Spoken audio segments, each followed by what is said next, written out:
Subscribe to our YouTube channel and press the bell icon to get the latest updates.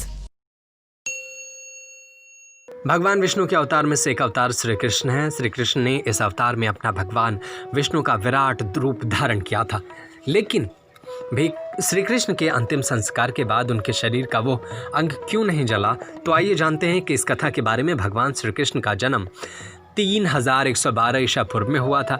वैसे तो इनका जन्म मथुरा में हुआ था, लेकिन इनका बचपन गोकुल में गुजरा। महाभारत के युद्ध के बाद इन्होंने द्वारिका पर 36 वर्षों तक राज किया। इसके बाद से उन्होंने अपना शरीर त्याग दिया। उस समय उनकी आयु 125 वर्ष थी। महाभारत के युद्ध में के बाद दुर्योधन का अंत हुआ तो उनकी माता बहुत दुखी हुई। गांधारी ने भगवान श्री कृष्ण को 36 वर्ष के बाद मृत्यु का श्राप दे दिया। इसके पश्चात ठीक 36 वर्षों के बाद उनकी मृत्यु एक शिकारी के हाथों हो गई।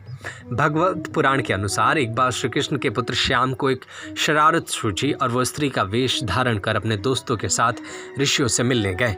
उन्होंने ऋषियों से कहा कि वो गर्भवती हैं। जब उन्होंने ऋषियों को धोखा देना चाहा तो ऋषि क्रोधित हो गए और उन्होंने स्त्री बने श्याम को शाप दिया कि तुम ऐसे लोहे के तीर को जन्म दोगे जो तुम्हारे कुल का नाश करेगा। ऋषियों का शाप सुन श्याम बहुत डर गया। वह उग्रसेन के पास गया और उन्होंने बताया कि तुम तीर का चूर्ण बनाकर प्रभास नदी में प्रभावित कर दे। इस घटना के बाद से द्वारका के लोगों ने कई अशुभ घटनाएं के संकेत मिले। द्वारका में अपराध और पाप बढ़ने लगे। ये देखकर श्री कृष्ण बहुत दुखी हुए। उन्होंने अपने प्रजा को द्वारका छोड़कर प्रभास नदी के तट पर रहने के लिए कहा। सब लोग अपनी बात मानकर प्रभास नदी के तट पर चले गए। वहां जाकर वह शराब के नशे में रहने लगे, एक दूसरे के साथ लड़ने लगे और लड़ते लड़ते मर गए। कुछ दिनों बाद बलराम भी मर गए। भगवत पुराण के अनुसार भगवान श्री कृष्ण एक दिन पीपल के पेड़ के नीचे आराम कर रहे थे।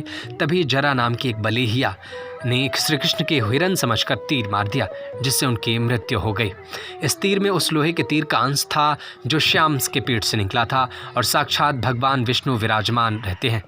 कहा जाता है कि उनकी शक्तियाँ तो अलौकिक है, लेकिन शरीर को तो त्यागना ही पड़ता है। जब भगवान श्री कृष्ण की लीला समाप्त हो गई तो अपने शरीर को छोड़कर स्वर्ग लोक चले गए। तब पांडवों ने उनका शरीर जला दिया, लेकिन उनके शरीर का हिस्सा दिल जलता ही रहा। तब पांडवों ने उनका दिल नदी में प्रवाहित कर दिया, जो एक लठ बन गया और ये लठ राजा इंद्रियम को मिल गया। उनकी आस्था भगवान जगन्नाथ में थी और उन्होंने लठ को भगवान जगन्नाथ की मूर्ति स्थापित कर दिया। Subscribe to our YouTube channel and press the bell icon to get the latest updates.